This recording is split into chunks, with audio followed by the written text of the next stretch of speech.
Bonjour à toutes et à tous, bienvenue sur KTV, Kwezi FM, le 106.9 pour un temps de parole. Oui, en direct à la radio et à la télévision, notre premier invité n'est autre que le sénateur Tani. Il est en plateau avec nous, le vrai. Monsieur le sénateur, bonjour. Bonjour. Merci d'avoir accepté notre invitation. Avant de parler de votre actualité ou de l'actualité nationale, commençons par ce qui se passe à Mayotte et notamment ce qui s'est passé dimanche du côté de M'Samburu. On est en plein dans l'actualité avec ces gens qui manifestent avec des pancartes qui sont dures à lire, dures à entendre, limite même à l'incitation à la haine raciale dans certains cas. Votre sentiment là-dessus? C'est un cas isolé ou c'est généralisé? Alors je ne peux pas vous dire si c'est un cas isolé ou pas. Toujours est-il que la problématique de l'immigration, puisque c'est de ça qu'il s'agissait, est un sujet suffisamment grave pour ne pas tenter de le régler par des slogans et des formules limites comme vous l'avez dit. C'est un sujet extrêmement grave qui se pose depuis plusieurs années sur notre territoire et il ne faut surtout pas chercher à le régler avec des passions, avec de la passion. Moi, c'est le premier commentaire que cela m'inspire parce que sinon, ça enlève ce côté sérieux. Si il y a des propos limites qui sont tenus. Donc moi, j'appelle tout le monde à de la raison. J'ai entendu de bonnes choses durant cette manifestation et notamment le relais de quelque chose que je dis sur votre plateau depuis, mais à chaque fois que je viens qu'on parle de ce sujet, que tout le monde se réunisse autour d'une table parce que ce n'est pas que l'affaire de l'État, ce n'est pas que l'affaire des collectivités, ce n'est pas que l'affaire des citoyens. Eh bien, j'ai entendu, je crois que c'était monsieur le maire de M'Samburu qui propose voilà, un tour de table et que tout le monde puisse débattre sur qu'est-ce qu'on fait maintenant que la coupe est pleine, qu'est-ce qu'on fait pour proposer des solutions qui puissent enfin marcher. Parce que quel est l'enjeu? L'enjeu, à la limite, si notre territoire pouvait supporter, pouvait accueillir tout le voisinage, il n'y aurait pas de débat. Mais c'est ça qui est derrière ça. Nos écoles, notre système de santé, le foncier, voilà, ne peut pas supporter autant de personnes. Donc voilà comment il faut poser le sujet et y apporter des réponses sérieuses, des réponses concrètes. Monsieur le sénateur, on n'est pas dans le cadre de la réunionnite, là on sait, là, en réponse, on dit il faut en parler, il faut discuter, analyser le problème pour trouver des solutions. Le problème, on le connaît, donc ça fait une partie de la réunion déjà qui est dégagée. Le problème, on le connaît. Ce qui nous manque, c'est les solutions. C'est ce que réclament les Mahorais, en tout cas tous ceux qui vivent à Mayotte. C'est les solutions. Je ne suis pas d'accord avec ce que vous dites, Patrick. Souvenez-vous, il y a un an et quelques, à Mzouazia, lorsque des citoyens s'étaient emparés du sujet, eh bien, un représentant de l'État est allé sur place en leur disant « c'est pas votre affaire, c'est l'affaire de l'État ». Et ça, jusqu'à présent, tout le monde s'est renvoyé la balle. L'État, c'est mon affaire, mais on ne voit pas la situation évoluer conformément à l'enjeu, à l'ampleur de la hauteur, l'enjeu. En tout cas. Et puis, souvent aussi, vous avez affaire aux mêmes personnes qui exploitent la main-d'œuvre clandestine et puis qui viennent ensuite crier au loup. Donc moi, c'est ça qu'il faut mettre fin, c'est à ça qu'il faut mettre fin. Discuter sérieusement. C'est vrai que ces paroles-là, discutons, etc., mais ça n'a jamais été fait sérieusement, que tout le monde se sente impliqué. Eh bien, moi j'ai entendu, et c'est sur ça que j'aimerais vraiment m'arrêter, j'ai entendu parmi les choses qui se sont passées durant cette manifestation, cette proposition, et il faut l'accueillir au bon. Le conseil départemental, par exemple, c'est un endroit assez œcuménique où tout le monde peut se retrouver. Dans un premier temps, les élus entre nous, les 17 maires, le président du conseil départemental, les parlementaires. Asseyons-nous autour d'une table pour discuter de ce sujet et faire des propositions crédibles, des propositions qui soient en phase avec la réalité du terrain. Est-ce que vous ne pensez pas, monsieur le sénateur, qu'on a dépassé le seuil d'alerte? Vous avez certainement entendu parler de Amir, ce gars qui a été pris en otage. On lui a mis un coupe-coupe sous la gorge. Il a vu la mort de très très près, en otage. Il a été pris en otage. Donc là, on est en train de franchir une étape. Mais Patrick Mian, si vous avez une solution toute faite, donnez-la moi. Non, moi je ne suis pas élu. C'est pour ça. Voilà le genre de réponse qu'il faut pas qu'on entende. Vous n'êtes pas élu, mais vous élisez des gens. Moi, je ne vous dis pas. Non, mais quand l'État dit, monsieur le sénateur, quand l'État dit, de faire à la place de l'élu. C'est le rôle de l'État, la mission régalienne. On est là. Eh bien, et l'État le dit lui-même, vous le disiez à l'instant, laissez-nous faire, c'est notre métier. Depuis qu'on dit ça, est-ce que la situation s'est améliorée? Alors qu'est-ce qu'on fait? Si l'État fait pas le boulot, qu'est-ce qu'on fait? Mais c'est ce que je vous dis. Nous, élus, emparons-nous aussi de sujets. Ouais. Et ne nous laissons pas simplement dire c'est l'affaire de l'État, parce que c'est pas vrai. Samuel. Vous disiez tout à l'heure, le sujet doit absolument être dépassionné, mais ne faut-il pas l'aborder aujourd'hui, en l'état actuel des choses, avec froideur?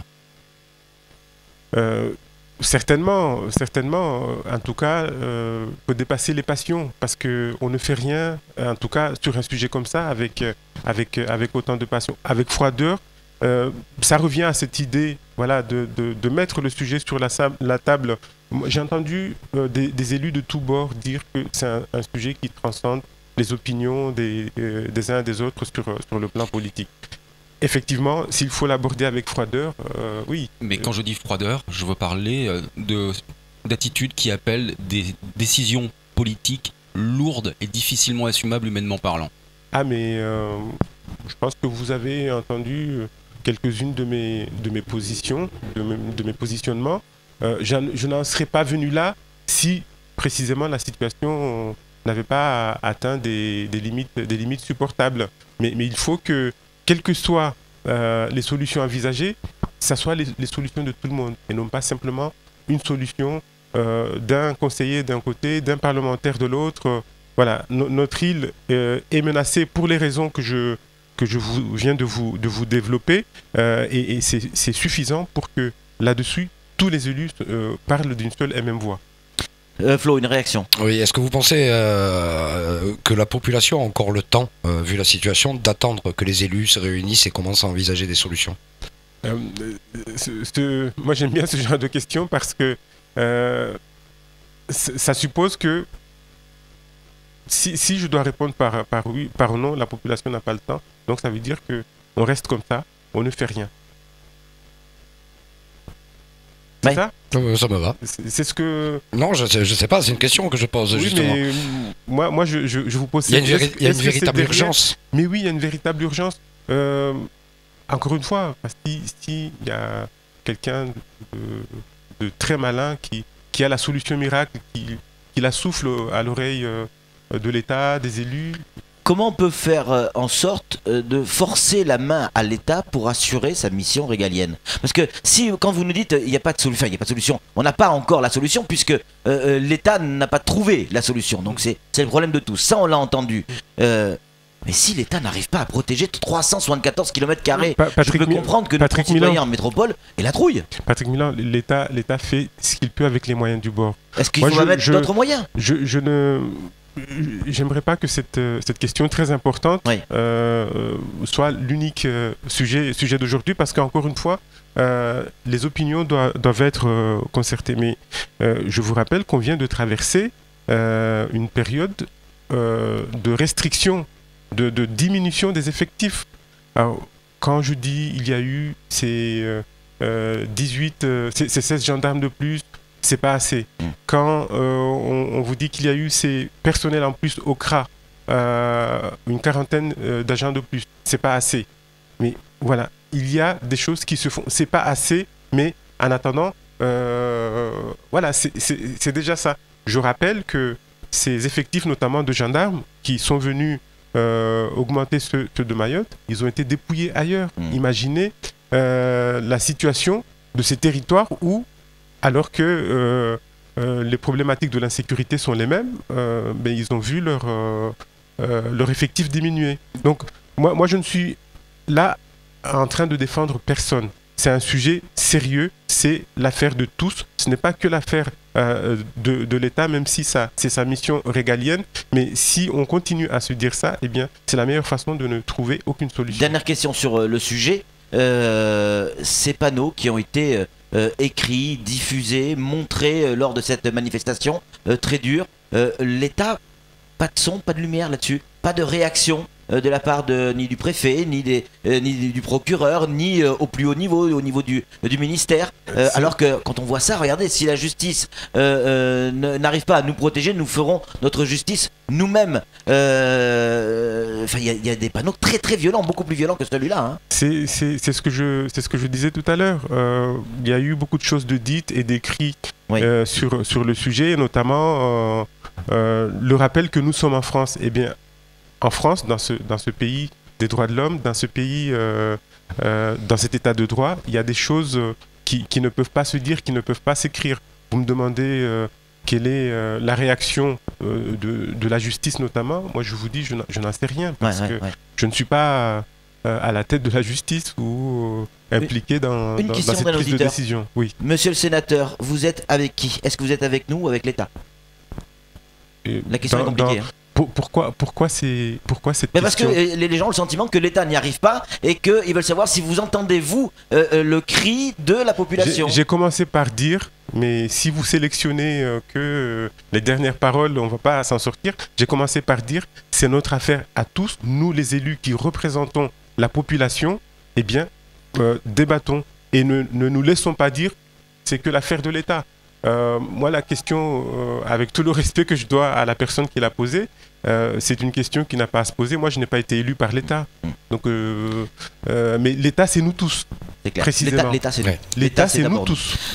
Juste une petite question. Ouais, après, on passe à un autre sujet. Pour l'immigration clandestine, est-ce que l'une des solutions, ça ne passe pas par dire la vérité à l'échelle métropolitaine, quand on voit que les chiffres du ministère de l'Intérieur aujourd'hui, en termes d'immigration, parlent pour 2015 de 17 000 reconduites, de 15 000 en 2014, alors que nous sommes à 2991 et qu'on n'associe pas les chiffres mahorais, juste peut-être pour ne pas trop se faire voir de l'Europe. Là-dessus, si vous avez suivi les travaux au Sénat et notamment l'audition du ministre de l'Intérieur, c'est des sujets à propos desquels je ne mets pas ma langue dans la poche. Exactement, mais c'est pour ça que je vous appelle. Moi, je dis les choses, notamment lorsque nous avons récemment auditionné le ministre de l'Intérieur. Et je propose aussi des choses, alors qui pour l'instant, à elles seules, ne sont pas à même de régler la situation. Mais voilà ma logique. Avançons, puisque nous n'avons pas de solution miracle d'ensemble, avançons par pas entiers et à commencer par dire là où on fabrique la loi